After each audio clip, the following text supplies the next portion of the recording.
కేవలం సర్టిఫికేట్ కాదు, real time AI knowledge తో మీ ఐటీ డ్రీమ్ నెరవేర్చుకోండి. ఇప్పుడు 35% చెల్లించండి, మిగతాది ప్లేస్మెంట్ తర్వాతే. కూతురుని 2 సార్లు గర్భవతిని చేసిన తండ్రి.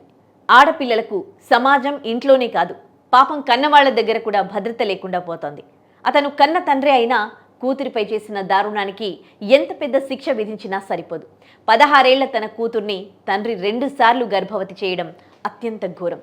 పుట్టిన బిడ్డను 1,50,000 రూపాయలకు అమ్మేసి మరింత పాపాన్ని మూటగట్టుకున్నాడు.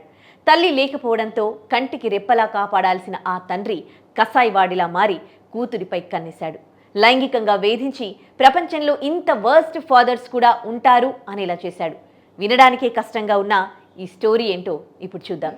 ఛత్తీస్గఢ్లోని రాయ్పూర్లో భార్యాభర్తలు విడిపోయారు. ఆమె విడిపోయేటప్పుడు 3 కూతుళ్లను తన భర్త దగ్గరే వదిలేసి వెళ్లిపోయింది. 3 కూతుళ్లలో పెద్దమ్మాయికి 16 ఏళ్లు, తండ్రికేమో 38 సంవత్సరాలు. ఇంకా మేజర్ కూడా కాకుండానే పాపం తన తండ్రి వేధింపులకు బలైంది. ఆ అమ్మాయి 2023లోనే న్యూ రాజేంద్రనగర్ పోలీస్ స్టేషన్లో తన 38 ఏళ్ల తండ్రి తనపై అత్యాచారం చేశాడని పోలీసులకు తెలిపింది. బంధువుల ఇంట్లో తన తండ్రి తనపై లైంగిక దాడి చేశాడని, అక్కడ ఆ వ్యక్తి తనను బలవంతంగా మద్యం తాగించాడని ఆ మైనర్ బాలిక తెలిపింది. ఈ సంగతి బయటపడితే చంపేస్తానని ఆ కసాయి తండ్రి ఆమెను బెదిరించాడు. దీంతో ఆమె గర్భవతయింది. 2025లో ఆ బాలిక మరోసారి గర్భం దాల్చింది. ఈ విషయం తెలుసుకున్న తండ్రి ఆమెను ఒక మహిళ ఇంటికి తీసుకెళ్లాడు. ఆ మహిళ తనకు తెలిసిన వ్యక్తి ఇంట్లో ఆ యువతిని కొన్ని రోజులు ఉంచింది. అతనితో వివాహమైనట్లు నమ్మించేందుకు, ఆ బాలికను మేజర్గా చూపించేందుకు ఆధార్ కార్డును ఫోర్జరీ చేశారు. టాబ్లెట్స్ ఇచ్చి గర్భస్రావం అయ్యేలా చేశారు. 2025లో మళ్లీ గర్భవతవగా వర్ష అనే నర్స్ ఇంటికి తీసుకెళ్లాడు రాక్షస తండ్రి.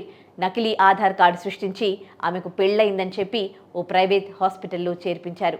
చివరికి తండ్రి వేధింపులు భరించలేక తల్లి వద్దకెళ్లి జరిగిన విషయాల్ని చెప్పుకుంది. తల్లితో కలిసి పోలీసులకు కంప్లైంట్ చేయగా వివిధ సెక్షన్స్ కింద కేసు నమోదు చేశారు. ఈ కేసులో మైనర్ బాలిక తండ్రి, ఆమె అత్తతో పాటు రోహిత్ కుమార్ రాయ్, అతని భార్య యోగితా రాయ్, ఒక ప్రైవేట్ హాస్పిటల్లో సూపర్వైజర్గా పనిచేస్తున్న సాహెబ్ మండల్, అతని భార్య వర్షా మండల్, పసిబిడ్డను కొన్న ఓ వ్యక్తితో పాటు మరో మహిళను అధికారులు అరెస్ట్ చేశారు. సోమవారం ఈ కేసు వెలుగులోకి రావడంతో అమ్మాయి తండ్రితో పాటు మేనత్త, నర్స్తో సహా మొత్తం 8 మందిని అరెస్ట్ చేసినట్లు పోలీసులు తెలిపారు. ప్రస్తుతం ఈ ఘటనపై పూర్తి స్థాయిలో దర్యాప్తు నిర్వహిస్తూ ఉన్నారు. వారి వద్ద ఉన్న 2 మొబైల్ ఫోన్లను స్వాధీనం చేసుకున్నారు.